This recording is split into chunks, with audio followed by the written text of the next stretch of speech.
Education, innovation and trade top agenda as President Buhari meets Governor General of Canada.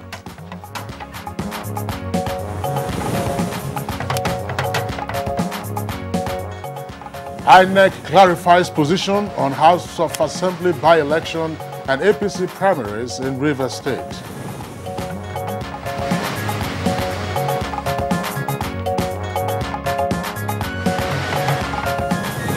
Secretary to the Government of the Federation reads Riot Act to heads of agencies.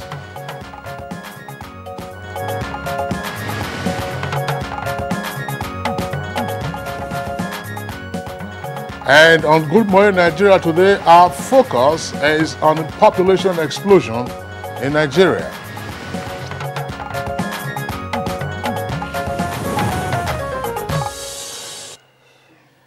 Now, growth is a constant, it's a required constant in nature. And in the case of population growth, the natural tendency is towards increase as well.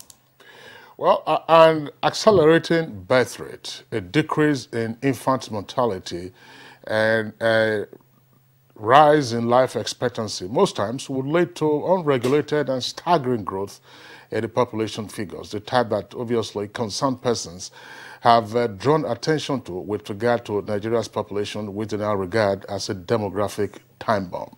And one of such concerned persons, of course, is the country's Vice President, Yemi Osinbajo, whose recent comments stirred the waters on the country's burgeoning population. Yes, Nigeria's population more than tripled from 41 million in 1955 to over 185 million in 2018. Figures attributed to various population census and projections by the population agencies.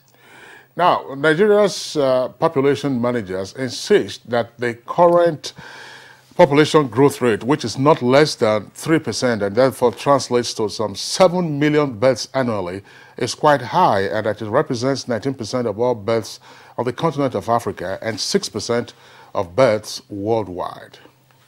These issues have over time pointed to the need for a review of the country's population policy, and Vice President Osinbajo's comment last week brought attention to the staggering population growth in Nigeria. Vice President Yemi Osinbajo says, however, that plans are on to reduce the population growth rate through collective efforts, adding that if not properly managed, Nigeria might become the third most populous country in the world by year 2050, with young persons making up some 60% of that number. Finance Minister Zainab Ahmed, who also voiced fears on the issue, however, explained that government is currently encouraging child spacing as a first step to hopefully reversing the trend. Well, in the meantime, Health Minister Professor Isaac Adewale says that Nigeria requires over 230 billion naira to control the population growth rate. And he says also that the country's contraceptive prevalence requires a boost, adding that the current birth rate of 5.5 children per woman is relatively high. You know, Kingsley, the United Nations Population Fund, UNFPA, projects that Nigeria's population is to rise from over 206 million in 2020 to over 410 million in 2015. All right, now what are the economic issues in an exploding population growth rate? Now, some school of thought would argue that the population growth should not be viewed as an entirely negative development, especially if the growth enhances the economy. But they insist that a huge population that is heavily dependent on government could be a gross disadvantage. So how should Nigeria handle this current population explosion? What factors are responsible for the current population figure? What measures should be in place to reverse the current growth? All right, now we will have guests and experts in the field of population and population issues to discuss, how to halt the trend that Nigeria is tending towards. That's to say, population growth rate and the population figure that obviously could be a demographic nightmare. They'll be joining us in our conversation segment on Good Morning Nigeria, which is reaching you as always on Africa's largest television network, the Nigerian Television Authority. We are right here at the Abuja headquarters studios, and my name is Kingsley Osadolo. I welcome you to today's edition of the program. And I am Femi Okewo, thanking you for joining us on this edition of the program. As usual, expect our companion segments, which include newspaper review, business, sports, foreign and entertainment news. But first, let's take highlights of the day's news from Rhoda. Anona. Good morning, Rhoda. Good morning, Femi. Good morning, Kingsley. Good morning, Nigeria. Now, Nigeria and Canada have resolved to explore and exploit the abundant opportunities that exist between the two countries towards deepening and enhancing their highly beneficial relations in critical economic sectors. This formed part of highlights of the high-level talks between President Muhammadu Buhari and the Governor-General of Canada. The Canadian Governor-General is being accompanied on the visit by senior government officials, members of the business community who met with President Muhammadu Buhari and his delegation comprising ministers behind closed doors. Their discussions centered on areas of common interest, including education, innovation, trade, culture, sports and security. Is Canada's largest trading partner in sub-Saharan Africa. And as well, Nigeria is the largest investor from Africa in Canada. The number of Canadian companies doing business here have grown significantly in recent years, and we really hope that this delegation will foster even more trading and commerce between our two countries. And it's more essential and important than ever that we collaborate to make sure that we leave this planet in good state. And with the Canadian Governor-General embarking on several trips to space a couple of times, it's not surprising that Nigeria's National Space Research and Development Agency, NASRA, is of interest to her. She was at NASRA where she described space exploration as a catalyst for social, economic and technological development. Every nation that has remote sensing satellite will provide data. Whoever has the satellite at the time when that happens will provide the data so that the authorities and the law enforcement can provide help as soon as possible. Nigeria is in that group. But we know that through space science and technology, we will be in a position to have positive impact on so many aspects of our economy. President Muhammadu Buhari has described as saddening that the nation's infrastructure was left to rot between 1999 and 2014, despite what he called the humongous resources at the disposal of the country during the period. This was while receiving the outgoing British High Commissioner to Nigeria, Paul Ackroyd, in a farewell audience. President Buhari met outgoing British High Commissioner, the members of the joint United Nations African Union and ECOWAS Good Office Mission for elections.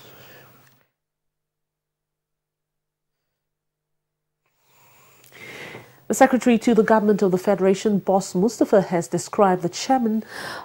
advised the chairman of governing boards of chief executives of parastatals to work in harmony and within the laws of Nigeria for the good of the nation or face sanctions. This was at an induction program for the governing board members of parastatals in Abuja.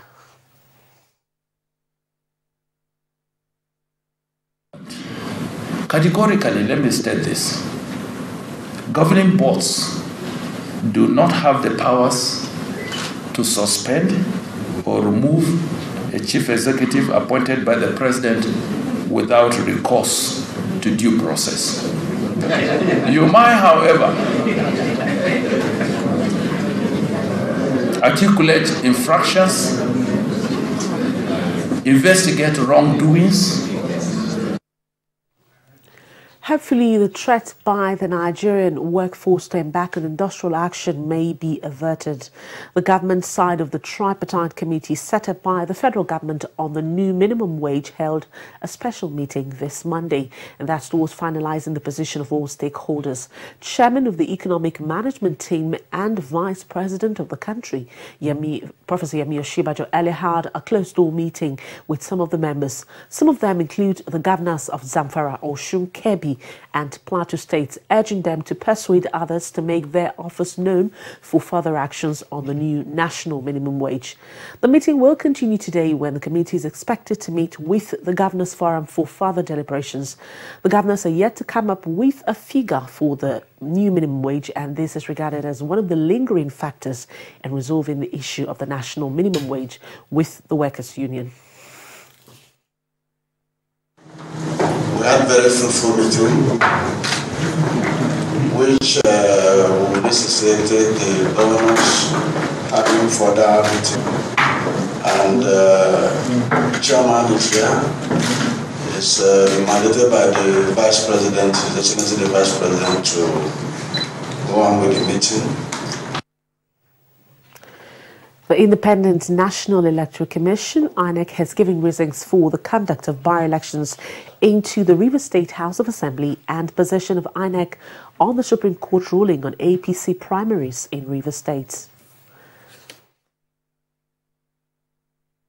What we are going to do in Rivers, similar to what we have done in Rivers before, is to engage with the stakeholders before we fix a date to conduct the elections in Port Harcourt 3. I want to assure you that no constituency in Nigeria will be left unrepresented. And finally, the Minister of Information and Culture, Lai Mohammed, says the Bureau for Public Enterprises has drafted 8 reform bills for competition in the transport sectors and consumer protection, as well as the postal sector, which has been approved by the Federal Executive Council and transmitted to the National Assembly. The Minister stated this at a stakeholders interactive forum in Lagos. That is why it has become very necessary for us to do what we can do to ensure that the committee lives up to its responsibilities by ensuring that we identify and maintain regular contacts with various stakeholders and opinion leaders. And that does it on the news highlights for this morning. I'll be back at 10 for the news at 10. For more news, stay with us here on the NTA. Femi and Kingsley will be back with Good Morning Nigeria just after this break, so stay with us. You're welcome back. Taxpayers advocate unified tax laws and systems to stamp out multiple taxation in the country. More on this on Business News with Comfort Amadou. We start with tax issues as financial experts call on the federal government to pay more attention to issues bordering on multiple taxation in the country. They equally appeal to the federal government to harmonize tax laws at all government levels to reduce the burden of multiple charges on taxpayers as well as sustain investment inflow into Nigeria. We advocate for what we call the consolidated tax law, in which the state and the local government will have a single tax code which identify a state and local government revenue officer to be an officer of the same agency. So whoever is collecting in this local government is collecting on behalf of the state. And now stakeholders in the investment, entrepreneurs, private and public sectors have continued to call on government to encourage more businesses, implementation of policies and financing of small businesses, particularly in the rural communities, for self-sufficiency and in a way generate revenue. Even banking systems to make it more inclusive for rural people. The only way is to ensure that you at least bill people. If you do not have a band for pricing, it is difficult to find entrepreneurs who will go into that business. They maintain that entrepreneurship remains the key to unlocking economic development in the country, and also emphasize the need to train a new generation of entrepreneurs in delivering opportunities, job creation, and social impact on the continent. You should look at creating solution to a particular problem. That is where streams of income come from. If we are looking forward to leadership, it's something we actually really need to address. We now take a look at closing figures of trade on the floor of the Nigerian Stock Exchange on Monday.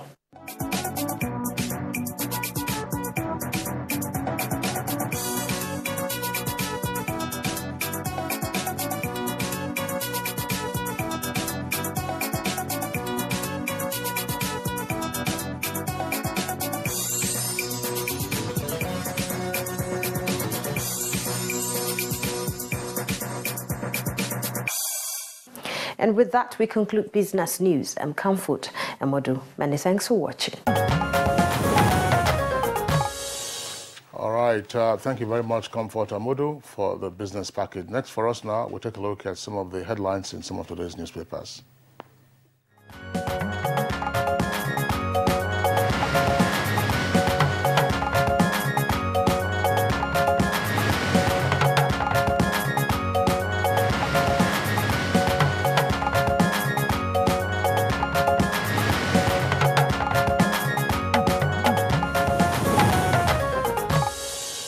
Our newspaper reviewer is here with us already. Bayo Atoebi, welcome to Good Morning Nigeria. Thank you, Femi. Good morning. Good morning, Kingsley. Good morning, Nigeria. All right, Bayo, good to see you. Femi, let's begin with you. Yes, let's take the raging issue of minimum wage, and governors are going to have an emergency meeting today. So the New Telegraph takes that on page 4. Federal government governors disagree over minimum wage, and that is a fallout of some of the meetings. But the Punch has it that governors, on the front page, the banner story, governors hold emergency meeting today over minimum wage, and then says FG seeks common ground with states to stop the November 6th strike. Also, on the top part of the nameplate of the newspaper, we have Obasanjo, Yar'Adua, Jonathan did nothing on infrastructure. That is President Buhari saying that. And next to that is Fayemi mourns as shot Ekiti lawmaker dies in hospital. Next to that is also boards have no power to suspend CEOs of parastatals. That's the secretary to the government of the federation. Other stories on the front page of the Punch, below the picture stories, are the story of the plane crash in Indonesia. 189 die as Indonesia plane crashes into sea. Other smaller stories below that front page is Kaduna killings, military deploys fighter aircraft, special forces to Kaduna. Those are the stories on the front page of the Punch. Bayo. Yes, human interest, let's look at the plane that crashed yesterday. A plane took off in Indonesia yesterday. 13 minutes after flight, it plunged into the sea. It was about 189 passengers, and none of them survived. Sadly, the 737 MAX Boeing is said to be this crash is the first for the 737 MAX aircraft. It is said to be the most fuel efficient. So far, everybody in the aviation industry is puzzled about the crash, and investigation are still going on. But meanwhile, the 189 bodies and personal effects of the passengers are being retrieved 15 kilometers away from sea.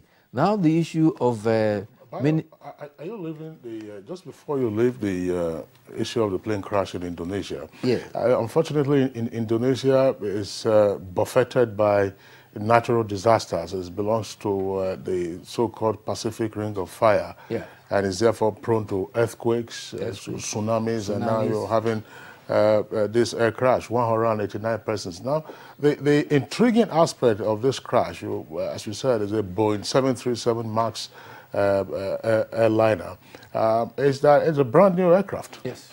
Brand new aircraft, and it's just been in use for just about 3 months or so, according to some reports. And therefore, but there was another report indicating that the airline in one previous flight had some technical issues. Perhaps those issues were not resolved. Now, the pilot was actually making an air return at the time it plunged, the aircraft plunged into the sea. It's a pretty sad one. I mean, ordinarily you would imagine that it is older aircraft, usually above 20 or more, as we used to have in Nigeria, older aircraft that are prone to crashes of this nature. But it's a brand new one, just recently commissioned, and unfortunately this had happened.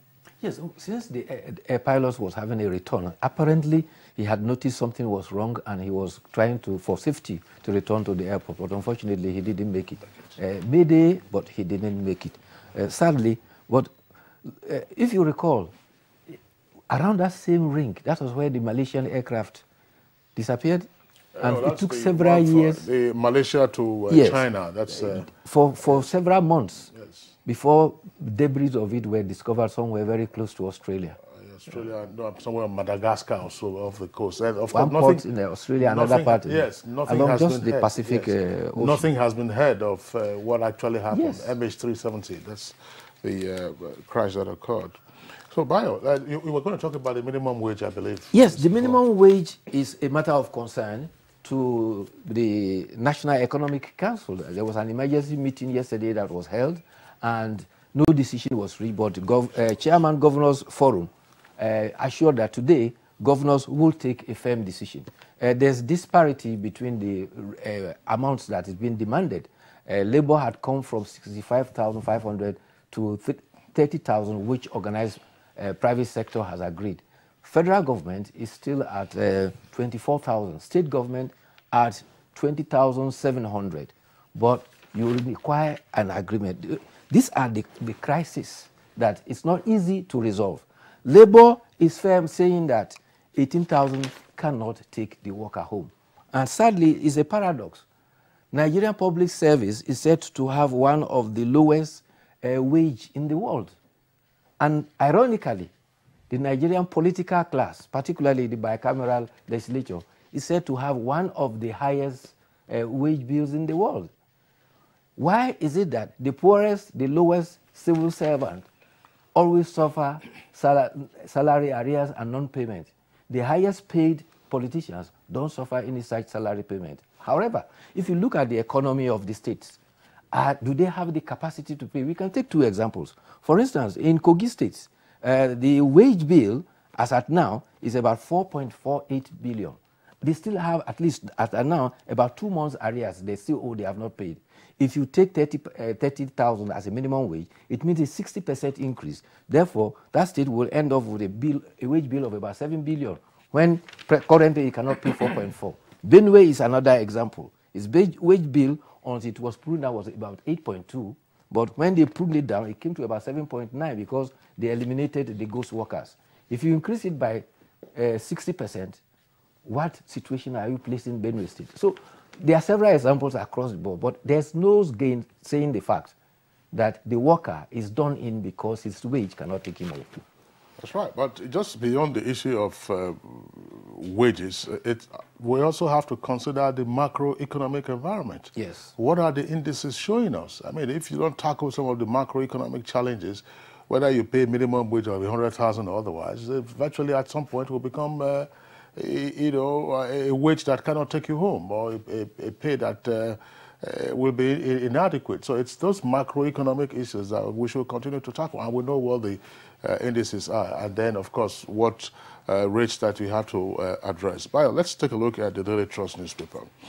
Daily Trust newspaper, below the nameplates, and indeed all of the stories on the front page of the Daily Trust, NHIS, that's the National Health Insurance Scheme. Boards lack power to suspend CEOs of agencies. That's according to the federal government. Details on page 3. Also on page 3, 2019, era of just awarding votes over, Buhari says. And 15 public firms failed to remit 8.1 trillion naira in 5 years. That's page 17. Lead story, it's on the soldiers and Shiites clashes that have been taking place for a while now in and around the FCT. It says soldiers and Shiites clash again in Abuja. Many feared killed. And you can see the photograph there from on the gridlock on the Nyanya Expressway in Abuja yesterday. That occurred in the afternoon and then right up onto the evening hours. Shiites and soldiers clash again in Abuja, many feared killed. And below that photograph, 3 headlines. Bayo already talked about the minimum wage. And then you have one of the headlines here, I will defeat Buhari and Atiku, Ezekwesili says. That's on page 13. And then listing plans plagued by CBN and AGF issues. That's according to MTN. Ayo. Yes. Well, the Secretary to the Government of the Federation has observed that there are indications that when boards of organizations, when they are incepted, tend to involve themselves in the day-to-day activities of the agencies, which is far beyond their mandate. And he says their role is to provide policy direction and implementation of programs for the mandate of the agencies they superintend over. The boss Mustafa observed that interference by board chairmen in the day-to-day activities of the agencies is not part of their mandate. There is also the blatant disregard for external regulation guiding board meetings. He advised that issuing directives to states, to staff without recourse to the chief executive officer undermines the authority of the CEO. He also pointed out that imposing disciplinary measures on chief executives without recourse to the procedure is also wrong. He pointed out that approval for supervising authorities and using labor unions to distract a parastatal should be discouraged. He warned that board members should follow due process. This was during an inauguration of the boards of federal medical centers and other agencies. So, handwriting is on the wall about the ongoing crisis at the NHIS. Therefore, a board may not be in the position to suspend a chief executive officer without recourse to the supervising authority.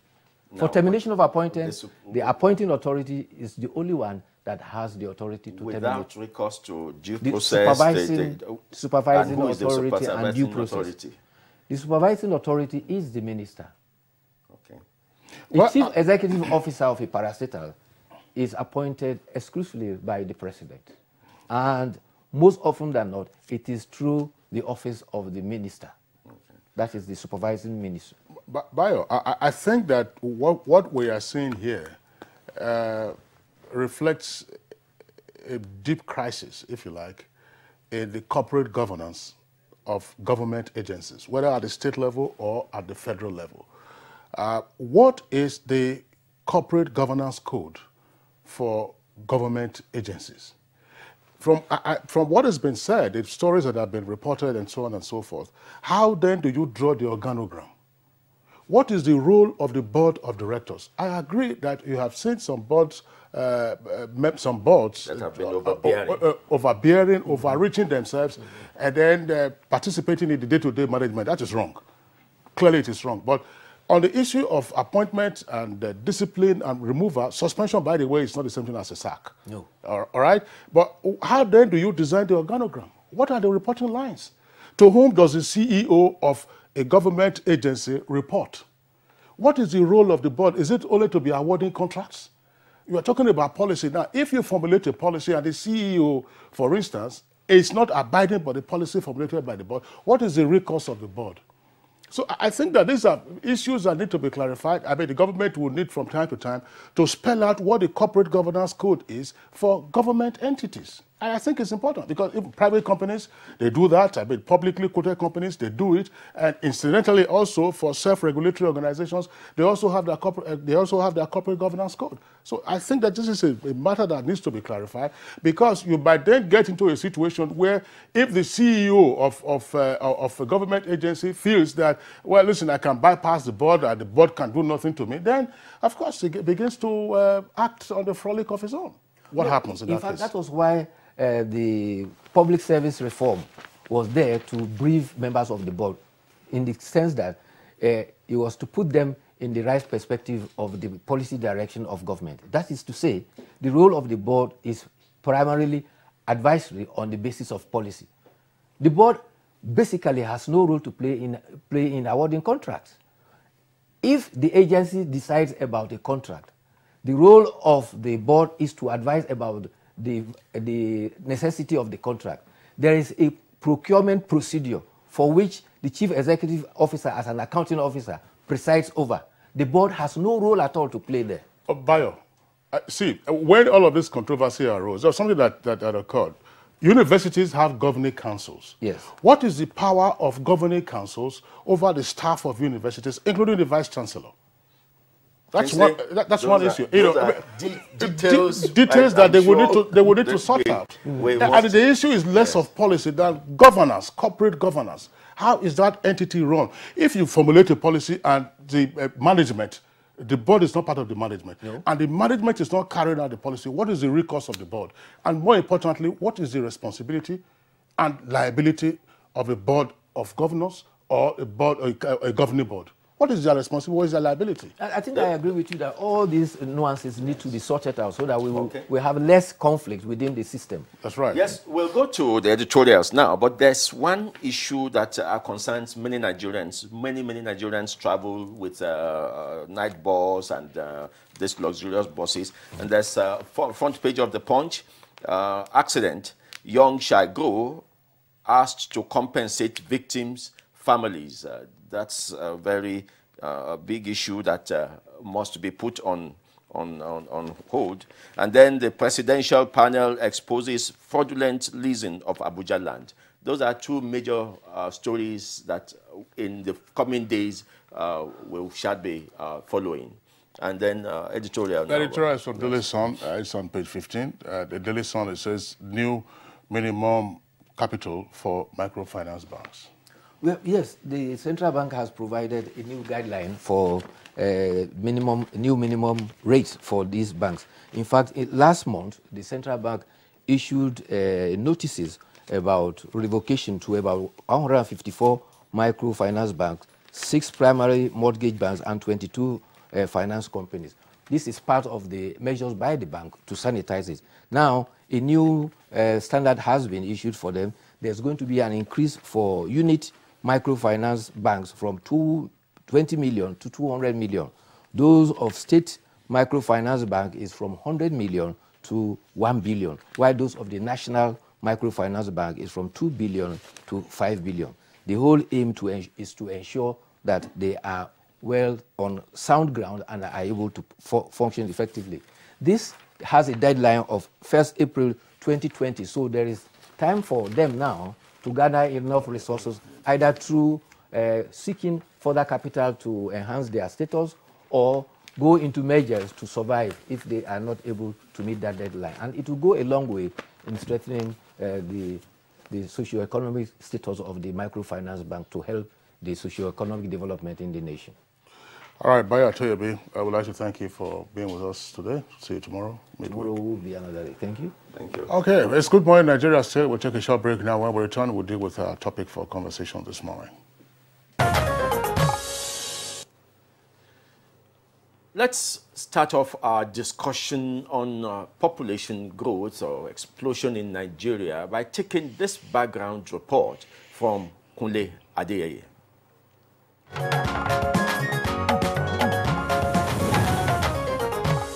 The population of any country is expected to rise with time, but when this occurs out of proportion, it results to population explosion. This scenario can be likened to the current state of Nigeria's population, it has been reported that Africa's largest economy's population is currently 3 times more than what it was in 1960 when the country became independent. Nigeria's population stood at 45.1 million in 1950, but has steadily risen to an estimated 200 million, growing at about 3% annually. Postulations by demographers and economists have suggested that Nigeria might become the 3rd most populous country by 2050 if the trend remains unchecked. Experts have explained that a large population translates into bigger markets for goods and services, enhances a country's ability to defend its national interests, and strengthen its bargaining power at international level. This has made the federal government to equally raise some concerns over the country's population, which seems to defy these positives. Vice President Yemi Osinbajo and the Minister of Finance Zainab Ahmed at the recent economic summit in Nigeria admitted that Nigeria's population needs to be managed to achieve maximum economic gains. The Vice President said Nigeria must act with urgency to build an economy that can support the population, create jobs, and other economic opportunities, as well as improve education and the healthcare system. So what is the remedy for Nigeria population control or population management? China, India, and the United States of America are more populous than Nigeria and have utilized their population by focusing on human capital development. Is Nigeria's current population figure a blessing or otherwise to the country? What are the requirements for population control and management?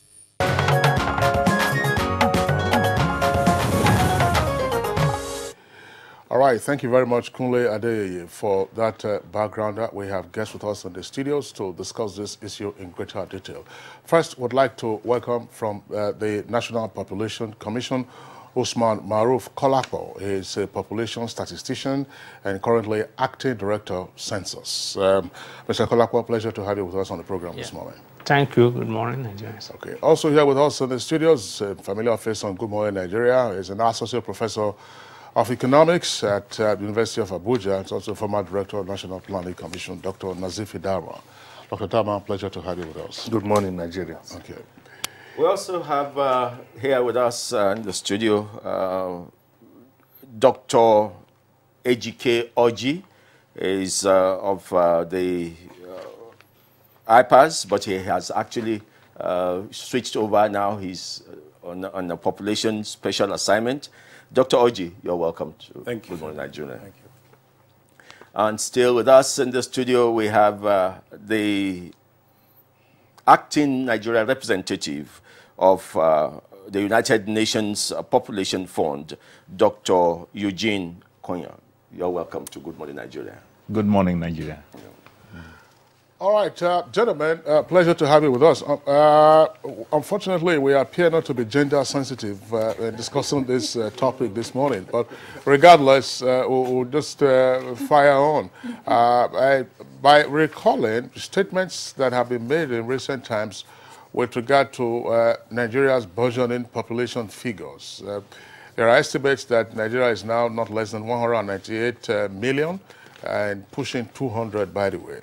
And some persons are beginning to express concern that indeed we might be having a demographic liability on our hands. The numbers used to be positive in terms of markets and so on and so forth, but considering the pressures that we're having all around, together, of course, with the economics of the country, then there are issues to be concerned about, they say. What is your view? Let's begin with the population statistician, that's the acting director of Census at the National Population Commission, Mr. Kolapo. Yeah, thank you. The analysis done is very perfect. I will agree with that. And actually, people will talk about demographic dividends, which is an output, because a dividend is something that comes out of a process. But as of today, you said maybe you have is a population, and maybe there are some limitations and all other things. Currently, our population is about between 198 200 million, as you have said, which is very huge. People will compare, and you were comparing India, China, and America. But if you look at it, if you put Nigeria geographically inside America, you will discover that it's just about 1 or 2 states, maybe 3 states that it will occupy. So even if comparing them, even with the same resources and all other things, you will discover that if we are to be on the same standard, if Nigeria, if America should have 300 million population, then Nigeria shouldn't go beyond 50 by now. Even with the same resources, with the same technology, with the same thing for us to increase and have the same set of standard of living. Let's assume we have the same technology. That is when you are comparing on this note, because people used to compare, some have 1 billion and all of that things. You must compare their resources, you must compare resources including land, technology, and all of that things. But the major problem I would just say we should look at in terms of the danger, it's not about the population alone, but the rate of increase of the population. That should be the main concern for us. India, China, America are not growing at the rate we are growing. They are far, far growing lesser than we are. And that is why we are saying by 2050, we overtake so many of them.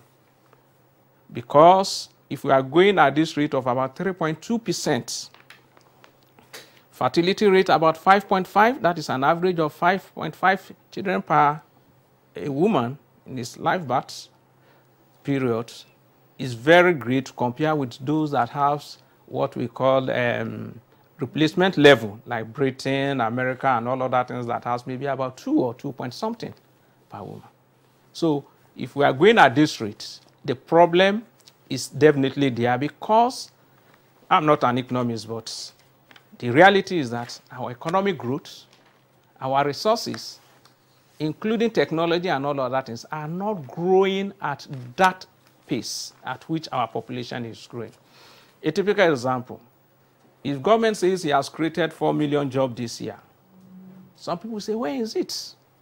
It might be the truth, but you may not see it.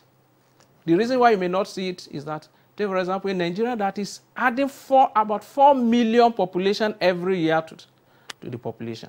If you mop up 2 million, 3 million, you still have an excess.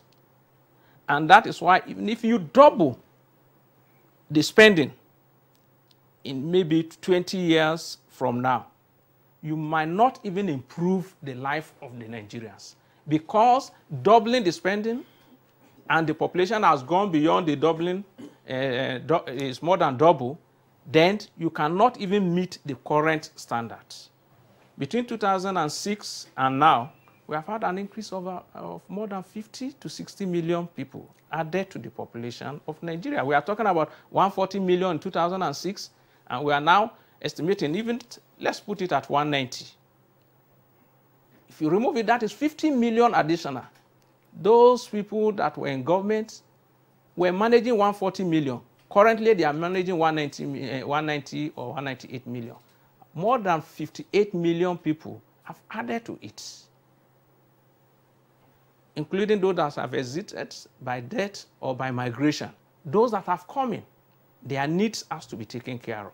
And that's why we say, if we need to manage it, and we need to manage the rate at which we are growing. And let me also add that at the current rate of the population and the distribution, the size and distribution, because it's not only the size alone, the distribution, Nigeria is a very young population with more population at the youth level between the age of 0 to 15. And that is why you have the mothers of tomorrow. The mothers of tomorrow are already here. If Nigerian women decide to give birth to only one this year and next year and the next 10 years, Nigerian population will continue to grow.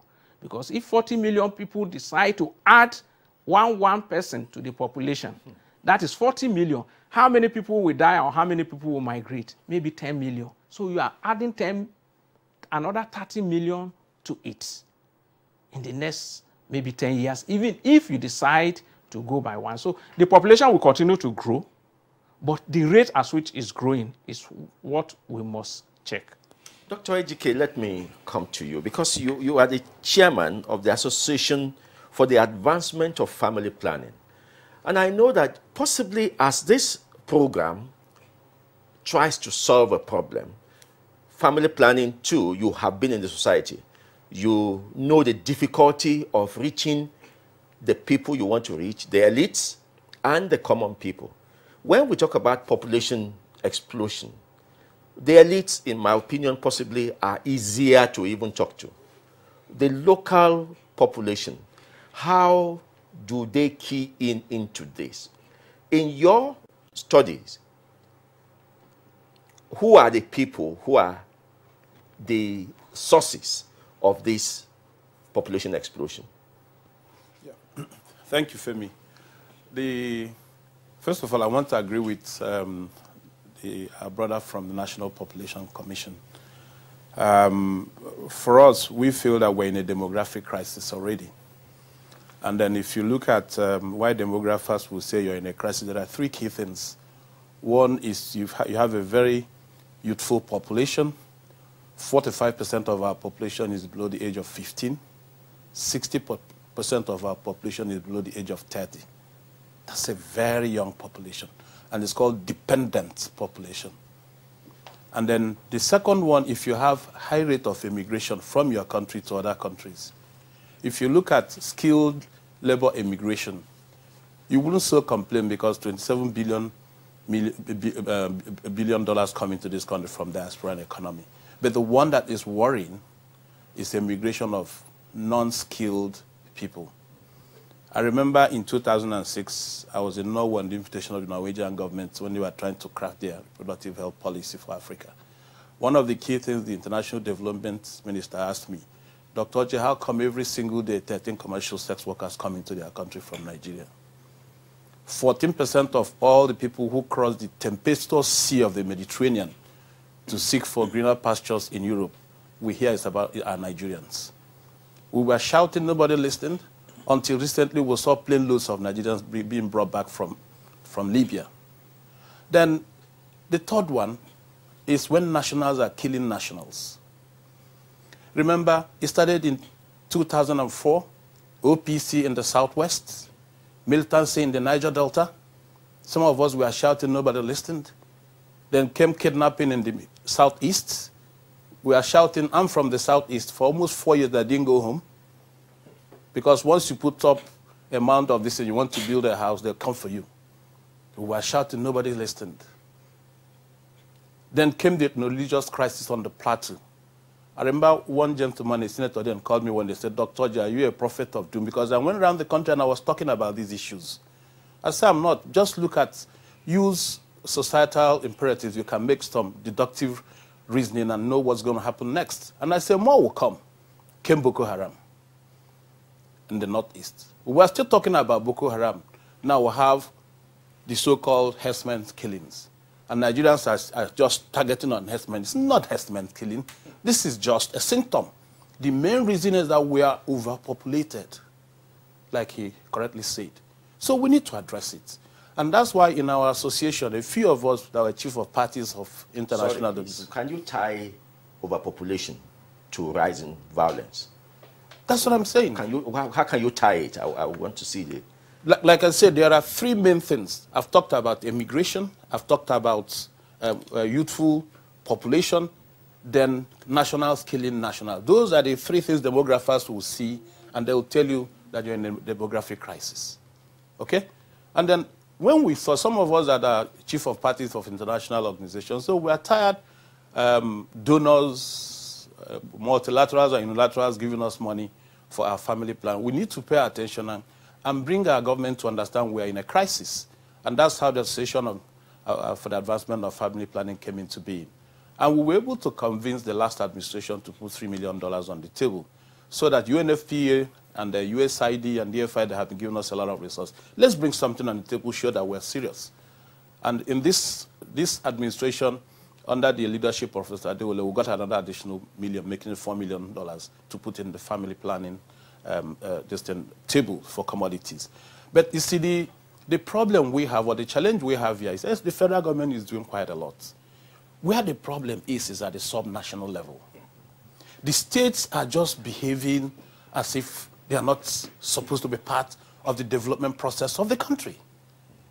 When you look at the line item in the reproductive health section of any of the states, you can hardly see family planning in it. The federal government procures and distributes to the states, but the last mile concept is where we have the major problem. The states are now supposed to take from their from their warehouses to the hospitals and make sure it gets to the woman. So you go to that place, you don't see supplies, you don't see consumables, and that is where the problem is. So we are looking at it as a concerted effort by every stakeholder. That's why our meeting that is coming up this December, we are focusing on mobilizing resources at the subnational level to support the issue of family planning. Dr. Ejike Ojo, thank you very much. I recall when we had you on this conversation. From Lagos. Yes, you joined us from our Lagos Network studios. That was sometime last year, I believe. I'm not quite sure of the date. Before we get into what remedial actions effective measures should be taken, I think it's important for us to still sketch, if you like, the broad outlines of the demographic crisis that we face. We listened to Kolapo already. We also listened to Oji, and then, of course, Nazif Dama is waiting for his economic perspective. But before then, Dr. Eugene Cognoy, who is the acting rep of UNFPA Nigeria, what is it that the UNFPA sees with regard to Nigeria's population growth, as well as, the scary numbers that are being bandied around now with regard to what we need to watch out for? Okay, thank you. Nigeria, as rightly said, has a very large population. From the United Nations perspective, it's not the size that matters. We are not worried about the size. We are worried about the rate with which it is growing. As it is said, the size of Nigerian population is not as big as America or China or India, but it is growing faster than any of these countries. And that rate with which it is growing it is growing faster than the economic growth. That's the problem. It means that people are getting poorer. Because if the economic growth is growing slower than the population, then every year you get poorer and poorer. That's one problem. And when people are getting poorer and poorer, that will lead to the problem that Dr. B have just said. It will lead to crisis, it will lead to migration, it will lead to problems of urbanization, it will lead to... No one is happy. When people are not happy, we see what we are seeing now. Another problem of rapid population growth is because there are no opportunities in rural areas, they tend to migrate to cities. Nigerian population will double every 20 to 26 years, it will double, but in cities, it may be doubling every 10 years.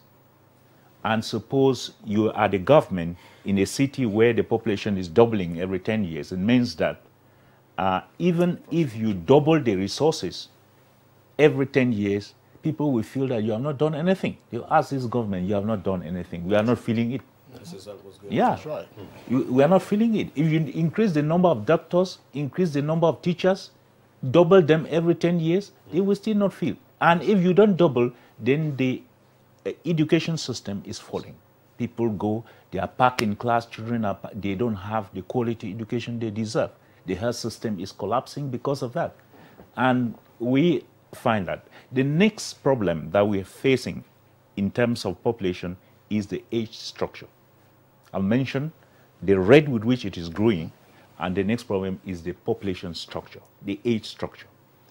The age structure of Nigerian population is young.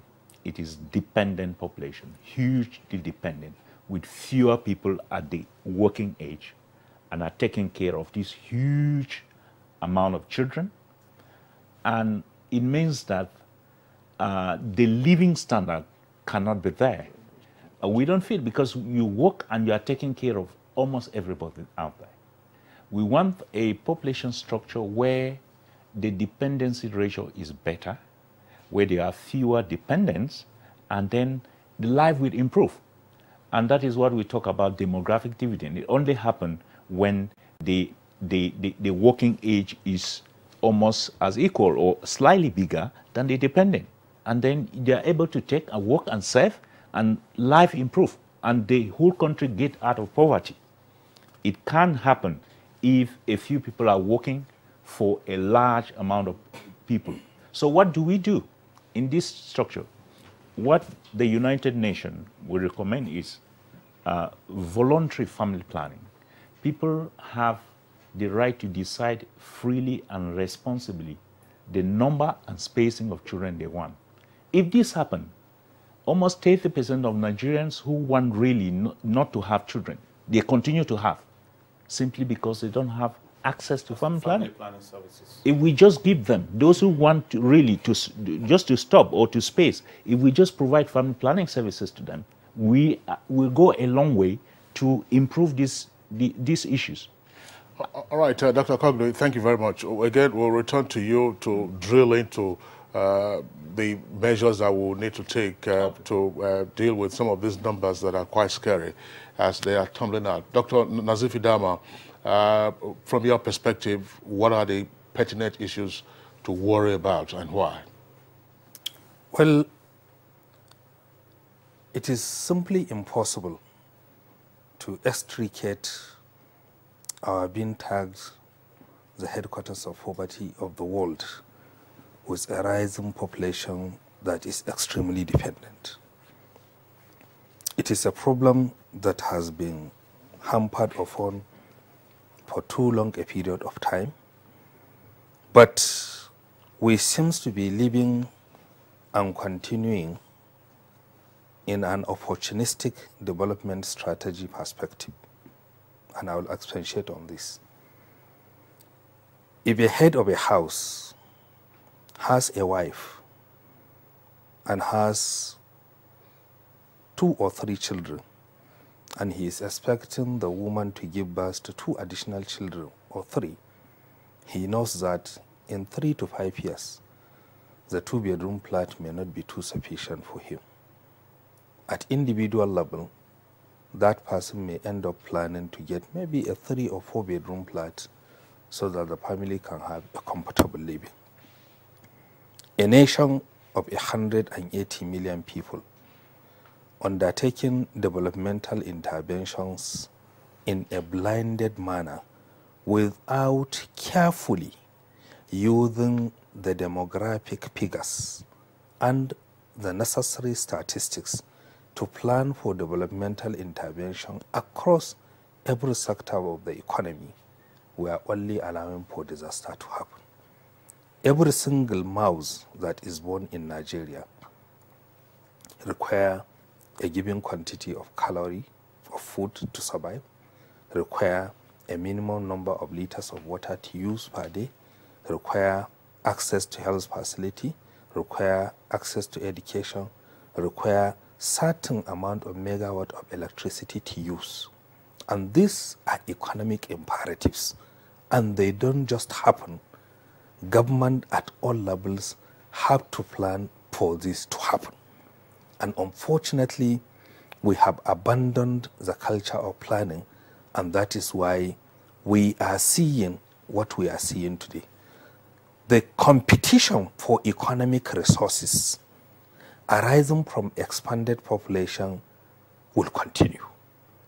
The so-called crisis, whether it is ethnic or whether it is religious, is a manifestation of a deep-rooted problem arising from an expanding population that is not properly planned for and without requisite national planning culture to be able to provide adequate social services, but importantly, economic opportunities for a rising population to be productively engaged and therefore dissuade its mind from engaging in social biases and fabricated ethnic and religious crises.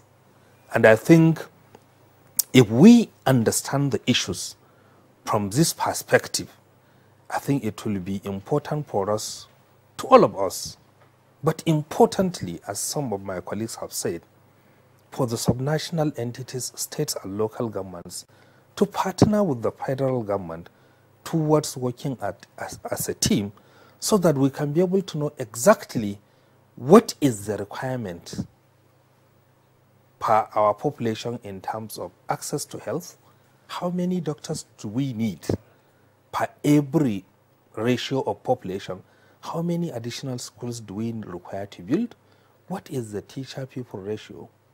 How many additional roads do we require? What is the quantity of water required by 190 million population? What is the adequate food calorie and its combination to facilitate healthier living that is required? What is the existing population density in our country? What is the level of urbanization? What is the rate of urbanization expansion? What is the concomitant additional developmental resources required for an expanding population, but importantly, for the growing urbanization, which is projected to reach around 70% by the year 2050. So I think it is important we see this problem as a national problem that is not just the responsibility of the federal government, but the responsibility of every Nigerian. Once we are able to identify what are the key problems and working as a team, then we can be able to sit down and fashion enduring strategies for us to go back. But the most important thing is for us to be able to know every single aspect of the demographic characteristics, what it entails in terms of problems, and what are the opportunities associated with it, and then working as a team to exploit the opportunities and to mitigate the problems. Well, now, we're already going into planning and how to get our society organized and prepare for an incoming generation. But the rate of birth, the uncalculated, unplanned rate of birth in Nigeria now is such that can government plan for a man who just for every intercourse, it must be a baby? How can government plan for that? Well, yes. in reality, if you look at the issues, we economists, we are extremely alarmed because the last quarter expansion of GDP is just 1.5%. And our population is growing, as alluded by our colleague, at the rate of around 3.2. Now, at any point in time, for any country, if the rate of expansion in national income, which is GDP, is below the population expansion, be rest assured that poverty will be accentuated. So the most important thing is, as a country, as a nation, as elites, as leaders who have benefited immensely from a very good, robust planning culture of what others do, how do we expand our economy? How do you create economic opportunities? How do we reduce the poverty? But importantly, how do we use every single communication strategy available to us in order to slow down the 3.2 expansion? Even if it is slowed down by 1%, you will be able to see that tens of millions in terms of reduction in our population will be achieved. Because if you look at some comparator countries that we use, for example, it is India, it is China, their population expansion is extremely low. The question is, what are the set of policies they have used to make them to succeed?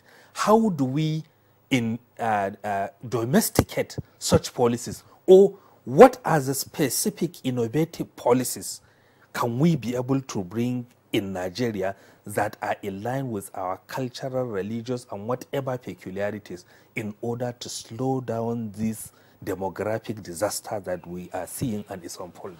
Dr. Dama, thank you very much. Just before, Femi, just before we bring in Kolakbo and Orji into this conversation, I'm sure Nigerians themselves would have experienced this.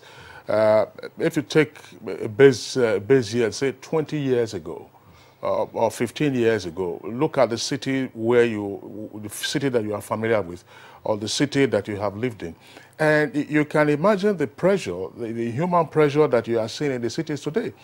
You can see it in terms of the number of vehicles on the road, the number of human beings, you have to encounter, and even the journey times, the travel times. Sometimes you say, okay, I normally do this journey, say, in 30 minutes. These days, you find that you are doing it in an hour and a half. That is 3 times the regular time. You have more vehicles on the road. Not just that the roads are bad. Even where the roads are smooth, the roads have been fixed. You find that your journey times have improved. I give you a typical example. I mean, in the 90s, if I was going to drive, for instance, from Lagos to Benin, it would be 3 hours. 3 hours. I mean, I could calculate and say, look, once you are at the old toll gate, that's in Lagos, at Ijebu-Ode, it will be 1 hour. At Ore, another 1 hour. By the time you get to UBTH, it's another 1 hour, 3 hours. If you did it today in 4 hours, I mean, you have to be at breakneck speed to get that done. But the road is good, it's been fixed, but I'm saying the journey times, have elongated. And then you just find traffic in the city, human beings everywhere you go.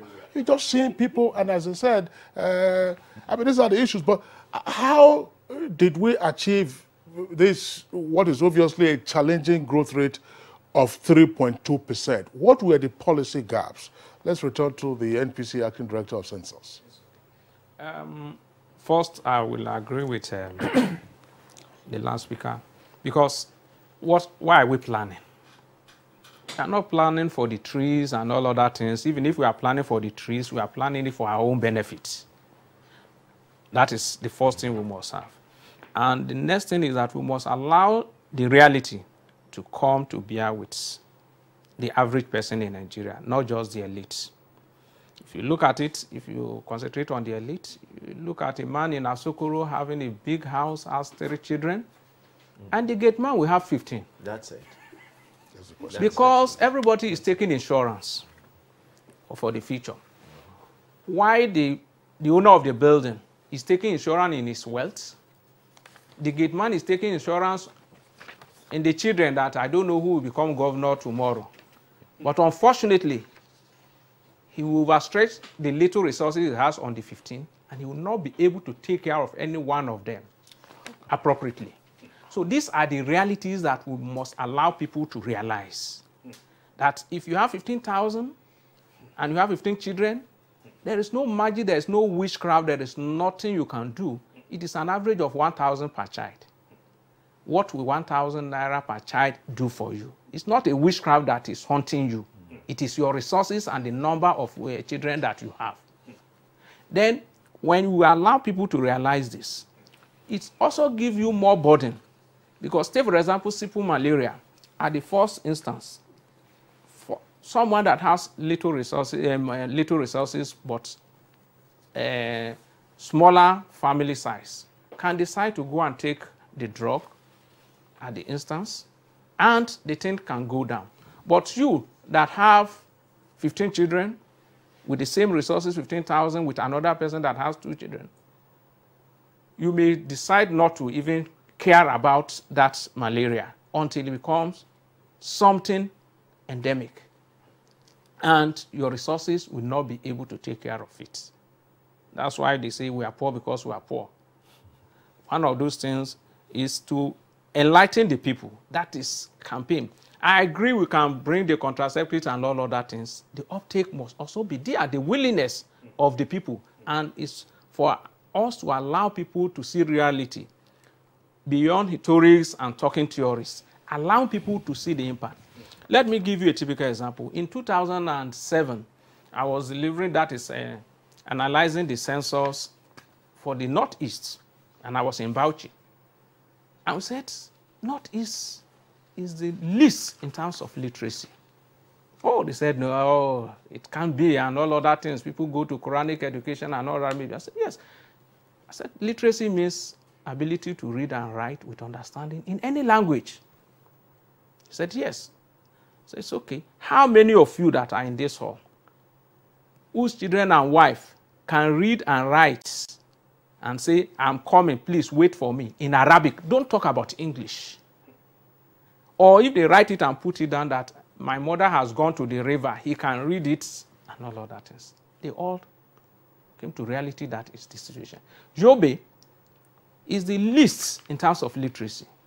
Borno was there. And some of all these signals were there. Take, for example, the Boko Haram.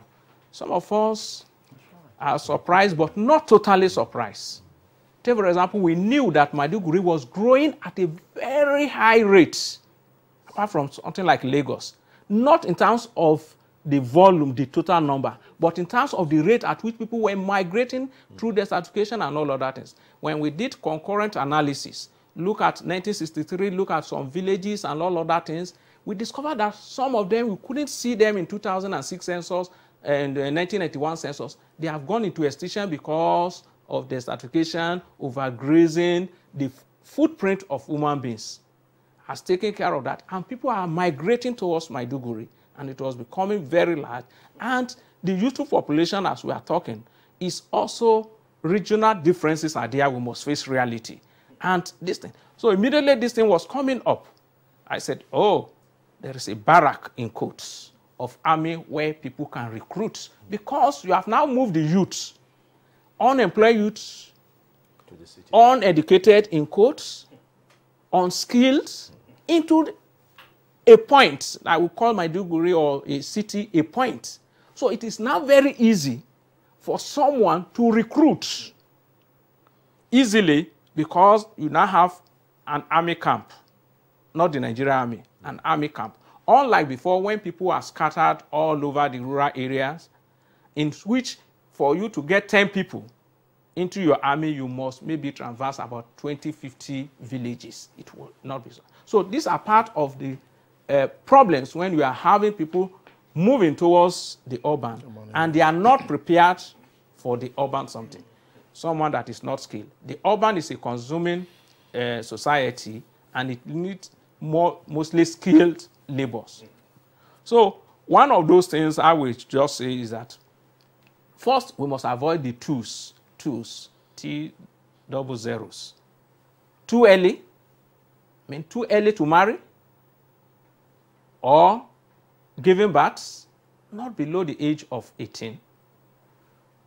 Too close, the first child and the second child coming too close, we must avoid it.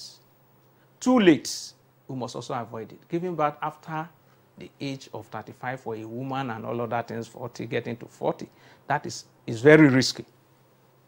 So if we avoid all these things and we space our children, we don't have baby mothers.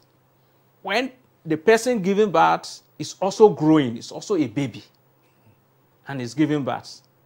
These are things that can lead to this population explosion. Let's take a look at what we are doing in terms of this advocacy, in terms of this campaign. What is the Population Commission, for instance, doing on the ground in terms of spreading this to the population, the core areas that you really need to get to? Yes. By the mandate of the Population Commission is to advise government on some of these issues and bring it forward. It goes beyond the Population Commission when it comes to advocacy. Just like Dr. Ejike have said, UNFPA is there. We've developed RAPIDS, that is resource awareness for population in development, develop it, take it. But I would say maybe it is not yet Uhuru. We need to do more to bring the awareness and bring the reality and allow people to realize that whether we like it or not, we need to slow down our speed, because this neck-breaking speed at which we are going will definitely, because you love your children, we all love our children, we must be able to tell the mothers and the fathers that if you love these children, when you bring them, make sure that their future is secured, at least within the human resources and the human intellect, so that you secure their future, so that you should be able to voluntarily control what you bring into this world and be able to put your resources on them effectively. These are some of those things, but something like NTA, you are doing, it's one of those things we are doing right away. People are hearing us and they will understand some of these issues, because it goes beyond just policy formulation and all other things. The communication expert must come in and bring this into reality. All right, Mr. Kolakwa, thank you very much. Dr. Ejike Orji, let me rephrase the question I asked Mr. Kolakwa a while ago, namely the policy and, if you like now, the program gaps that have conduced to our accelerating population growth rate as well as fertility growth rate.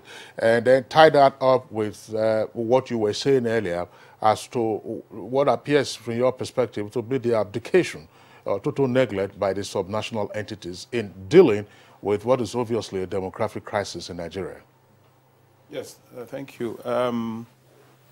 The policy gaps, I would say, I want to situate it on two levels of governance. One at the federal and second at the sub-national, we mean states and local governments.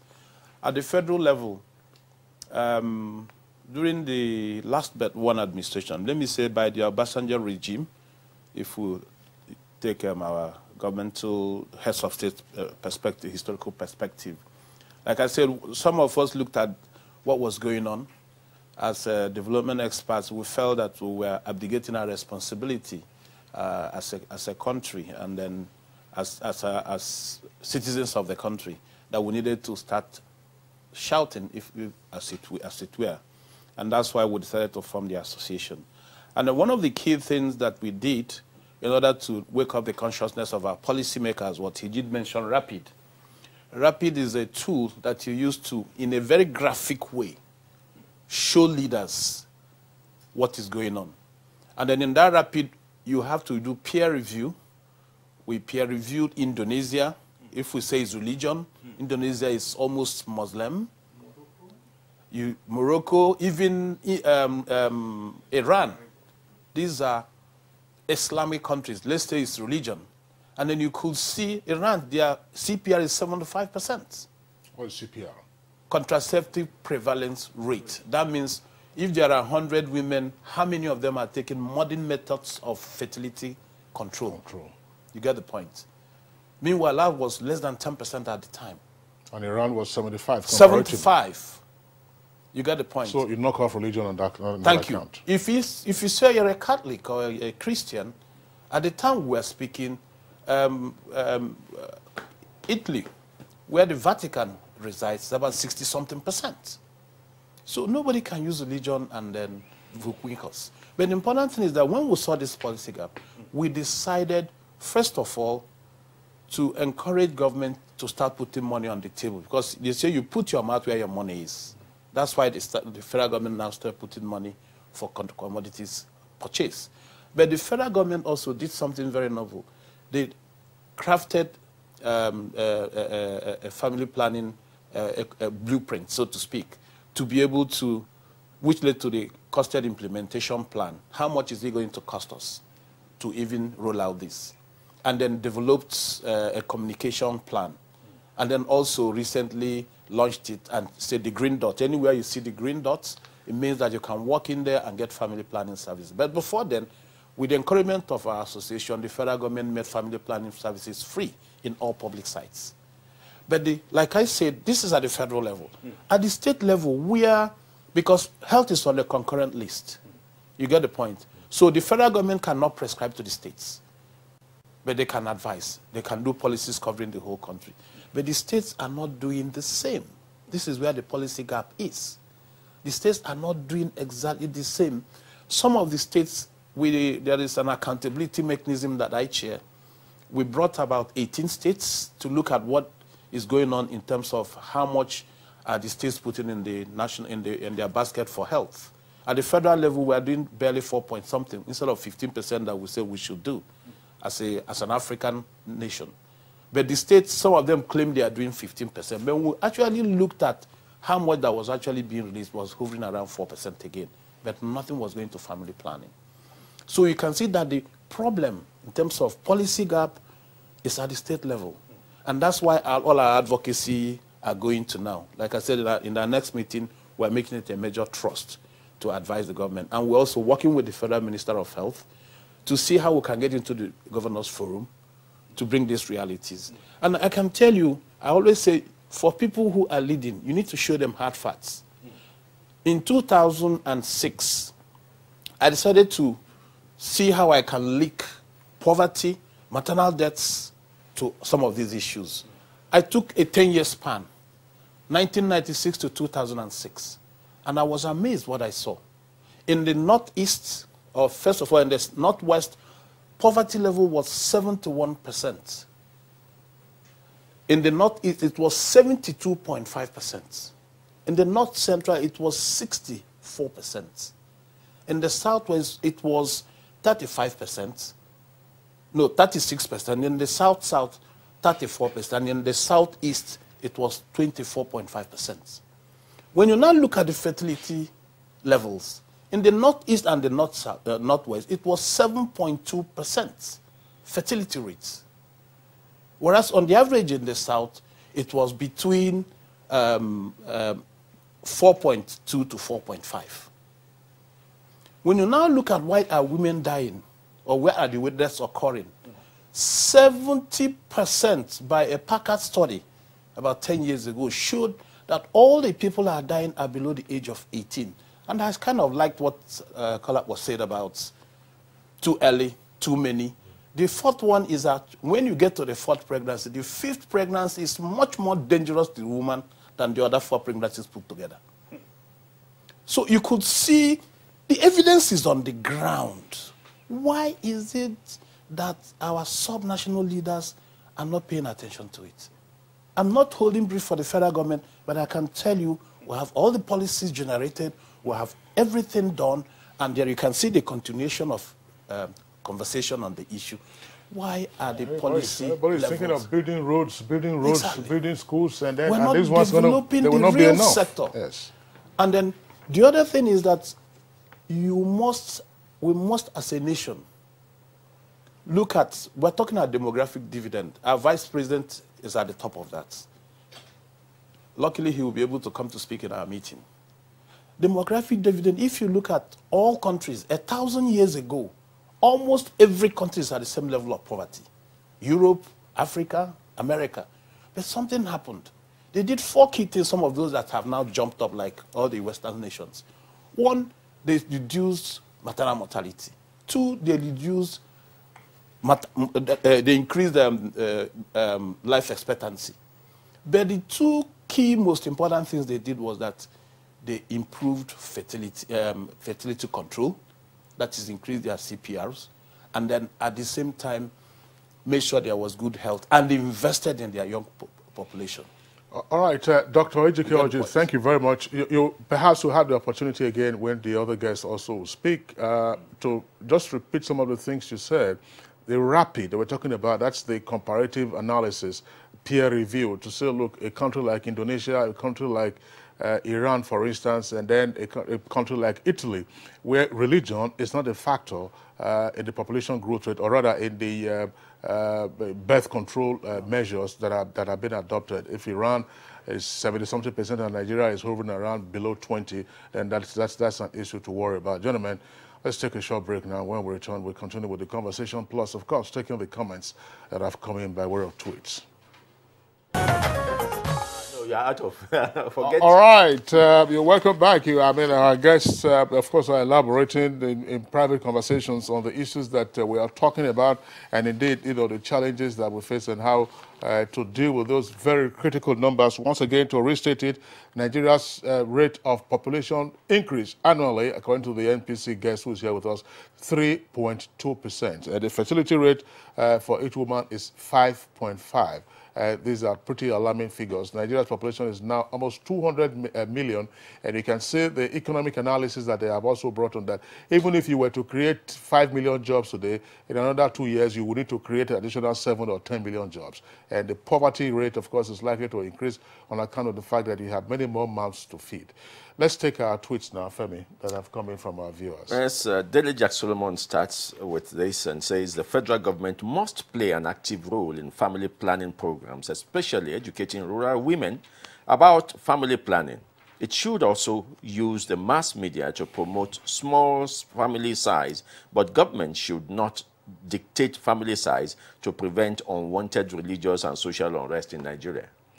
Well, Festus Akimba, we hope Daily Jack Solomon listened to what Dr. Ejike Orji said, that you have family planning control methods, the higher percentage in countries where you have deep religious practices. And everybody is always talking about federal government should. Federal government should do that. It mentioned, if it is Catholicism, it mentioned Italy. If it is Islamic religion, it mentioned Iran. Festus Akimboyewa has this next tweet. The rate at which our population is growing is alarming, and government should be bold to tackle it. Since we don't have the resources, money, and infrastructure to support the growing population, there should be restrictions on the number of children women can have in the country. Now, Engineer Idara Odo, population is a difficult thing to control because when people engage in sex, it is in the hidden. The outcome is what being noticed after some months. Enlightening the masses must go a long way to salvaging the situation. All right, Musa T. Muha tweets, I don't think high population has any negative effect in this country. That's what he's saying. I hope you listen to what the guests have also been saying. How to engage people in different economic sectors is what we are supposed to focus on. Okay. And Victor Onyoye says this population issue is something else. While China and some other nations are experiencing decline in population and are now encouraging couples to bear more children, others who have the population are crying. What a paradox. Donatus Abo, education is key in addressing population explosion.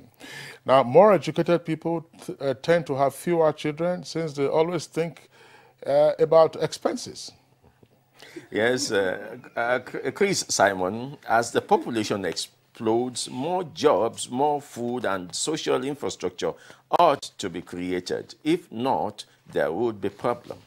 Well, again, let's repeat what Nazif Zama had explained. I mean, he's Associate Professor of Economics.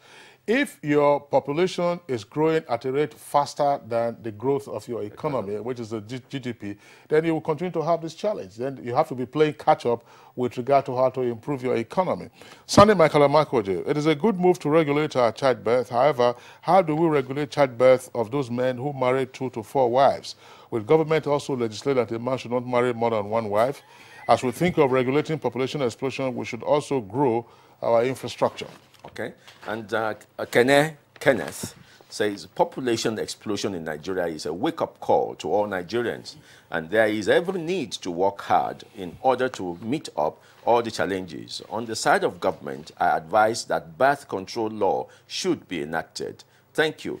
And God bless. Good morning, Nigeria. This is from a handle that says it's announcer. Our focus should not be just on families, but also on the youth and adolescents because of the rate of unwanted pregnancy outside wedlock, and that's an issue with regard to population growth. And Alika, to complement, manage and complement the managing of the population, I propose a family of 4 consisting father, mother, and 2 children. Medical awareness is vital to help people give birth to sexes of choice, so we don't have the issues of looking for a particular sex and get more children. Usman Bani Kanto tweets, it says population explosion in Nigeria is inevitable unless and until the local populace are fully sensitized and educated with regard to population issues. And then, of course, we articulate the resources and other critical matters for our national development. Those are the tweets that we have. I'm sure that we all know those who are, who, of course, are seeking to justify this. Nobody's going to pay your children's school fees for you. And then, of course, even if somebody's going to pay that, it's only going to be for a while. If scholarships are going to be offered or bursaries granted, it's only going to be for a while. This is part of what you're having, the challenge you're having with students' accommodation in universities, the inability of schools to absorb the millions of persons who are now applying for admission each year because the bed spaces are limited, the accommodation is limited, the classrooms are much fewer, and so on and so forth. But let's bring it again, Dr. Yeah. That's right.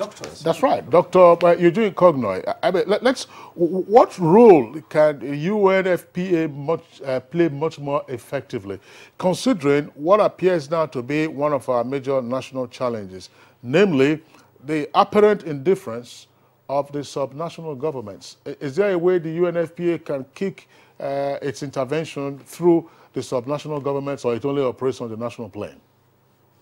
Okay, thank you for that question. UNFPA promotes some policies, encourage some policies that can actually address these issues. But ensuring that in all these issues, human right is respected. UNFPA doesn't advocate to have a law that will limit the number of children and say you cannot have more than this number of children. But on the other hand, what has worked in other countries is one, raising awareness. An example is South Korea. I met a professor from South Korea and had a discussion with him, and he was explaining to me what happened in 1970s in South Korea, where it became a national it became a national drive where everybody was looking to get the country out of poverty. They said, if you have more than 2 children, you want this country to remain poor forever. And everybody believed in it. And there was no law that said you can't have more than that. You could have as many. But the issue is that people believe that they must do something to get the country out of poverty. It was so strong that right now, the average number of children per woman in South Korea is less than 2. It's very small, 1 point something, because they believe in it through just awareness raising. We need to raise awareness. We raise awareness, it will work. Another issue is that if people are aware of the need to have smaller families, they also need to have family planning services available, because if they are not there, that's not going to happen. As I said, in Nigeria, around 30% of women who want to have family plan, they don't have it. They say, I want to stop, but I continue to have children against my wish. Another issue is that we need to carefully address the issue of maternal and infant mortality. One reason that women or people continue to have children is because they are not sure whether the child is going to live. Insofar as people believe that my child may die, they will continue to have children because it is a probability issue. Once the mortality reduces, they are confident, they know my children are going to live. If I have 2, I'm sure they are going to grow. So we need to invest to reduce infant and maternal mortality. Another issue to address this issue is to invest also in education. We need to, that is human capital. If we put money, instead of putting money in other things, we think infrastructure, no, put money in education, let these people have good education. There's evidence that the higher the education, the lower the fertility rate. It's even in Nigeria, when you analyze those who have higher education, they have smaller families. It's not. And the other issue is, if this is happening, we need to look for sectors that create jobs for young people, sectors that have opportunities, and put more money, economic sectors that will actually absorb these young people. If that happens, then we're able to reap what is called demographic dividend and ensure fertility rate improve. People are using contraceptive and we control. We don't need a law that will tell people that you cannot have this number of children. That law, it can still work, but it is against human rights, and we don't advocate for that. Okay, Dr. Darma, as we begin to close this discussion, your closing thoughts, you can bring it into this issue I want to raise. In some local communities now in Nigeria, they joke about some street children as born throwaway. People just have children and they don't fend for them. Now, while this discussion has agreed that legislating against numbers of children is out of it, what can any government, local, state, or national government do about such situations where people just throw their children on the street? At least I'm sure legislation can take care of that. Well, you know, if you have a problem that has multidimensional perspectives, you also need to address it through multidimensionality. One important thing that we need to do is to be able to develop a very coherent, homegrown communication strategy that utilizes our cultural peculiarities in order to sell the message of the danger associated with overpopulation, but importantly, to drive the message of the danger associated with abandoned parental responsibility. The abandoned parental responsibility can be intentional, can be unintentional. Intentional in the sense that some people are just parents biologically, but they don't have the maturity of being parents.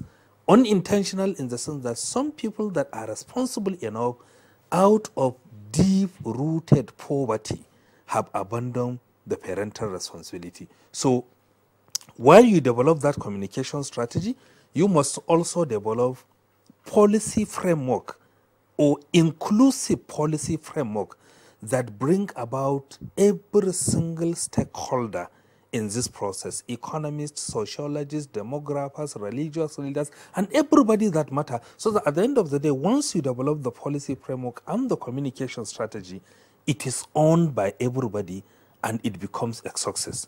But simultaneously also, a developing economy like ours, with an extremely young population, we, the elites, particularly the economic managers, and importantly, the National Economic Council, must be able to revert back to the culture of national development planning, so that at the end of the day, every year, you know how many people are going into the labor force. You have analysis of what are the most employment-absorbing sectors of the economy, how much can you put there, so that at the end of the day, while you are trying to address the reduction in the population growth rate, you are simultaneously creating opportunities for economic engagement. Because studies the world over have indicated that men that are actually productively engaged, working 8 to 10 hours per day, they don't have much sex drive, and therefore it automatically reduces their fertility. All right, Nazif Dama, thank you very much. Gentlemen, if you can see, we are pressed for time already. I'm sure that this is a matter that we keep coming up, and we hope that Dr. Ejike, National Population Commission, and the others will be able to pull this on the front burner. You already talked about your forthcoming conference. We do hope that the subnationals will key into that so that we can begin to make progress. But, of course, there are some very important numbers, again, we would like to repeat just before we leave. From the National Population Commission guest here, Nigeria's population growth rate annually is 3.2%. Fertility per woman, 5.5%. More importantly, the last census that Nigeria had was in 2006. Now, 12 years later, this is 2018, Nigeria's population has grown by 58 million people. So it's on that note, we'd like to thank all our guests who have been with us in the studios this morning discussing this issue. First, we'd like to appreciate the population statistician, who is also the acting director of census from the National Population Commission, Marufu Kolapo. Thanks a lot for being with us on Good Morning Nigeria. Thank you for inviting me. Also, we'd like to appreciate our regular guest, Associate Professor of Economics at the University of Abuja, former Director of National Planning, Dr. Nazifi Dharma. Pleasure being with you and having you on the program. Dr. Ejike Orji, Chairman Association for the Advancement of Family Planning, and of course that's the CSO for the Focal Point 2020. Thanks a lot for your insights. Thank you. Appreciation also to the acting rep of the UNFPA, that's United Nations Population Fund in Nigeria, Dr. Eugene Cogdoin. Thank you for being with us on Thank you very Nigeria. much. The Nigerian midfielder, John Mikel Obi, honored by FIFA, and Super Eagles handler Gennard Roy hopes to extend winning streak with the Eagles. Details for these and more on sports. I hope Good Morning Nigeria has been able to educate and entertain you today, and it's been a fine day for us here. We hope it's also been the same for you out there. I am Femi Okewo, thanking you for being part of the program today.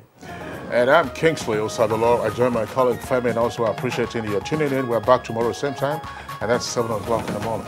We'll have a lovely day ahead.